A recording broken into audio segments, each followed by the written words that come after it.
İndi deyəcəksiniz, bu qazandakı nədir? Buğlama bişirmişəm, özdə dana quyruğu ilə. Bu dəfə quzu qolu, boynu və balaca sircimi də qatdım. Belə yeməkləri isə hər qazanda bişirmək olmur. Ona görə də 6 qalın qazanlarımı Seven Space-dən onlayn sifariş etdim. Bayram günlərini fürsətə çevirmək istəyirsinizsə, 13-31 mart tarixlərində Seven Space-də Bayrama Çevir kampaniyası var. 60%-dək endirim. Endirimli qiyməti 24 aya bölmə imkanı qazanın. Həm onlayn, həm də Baku Electronics-də yerləşən Seven Space mağazasından kampaniyadan yararlana bilərsiniz.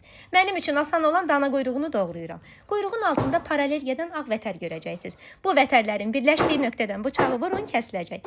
Ətləri soyuq su ilə yaxşı yuyub quruduram.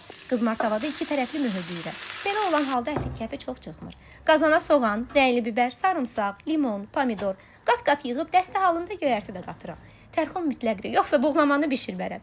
İndi keçək sirrinə. Mən buğlamaya sirkə şirə də qatıram. Duz, sirkə, limon suyu, şəkər tozu, istiotu qarışdırıb qazana tökürəm. Vamodda bişirirəm. Və salam hazırdır.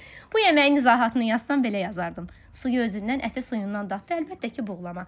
Uşaq vaxtı atam istirahətə gedəndə kababdan sonra mütləq buğlama eləyərdi. Qəti yeməzdim, amma indi kələpur, haşlama, buğlama. Bəs siz necə adlandırırsınız?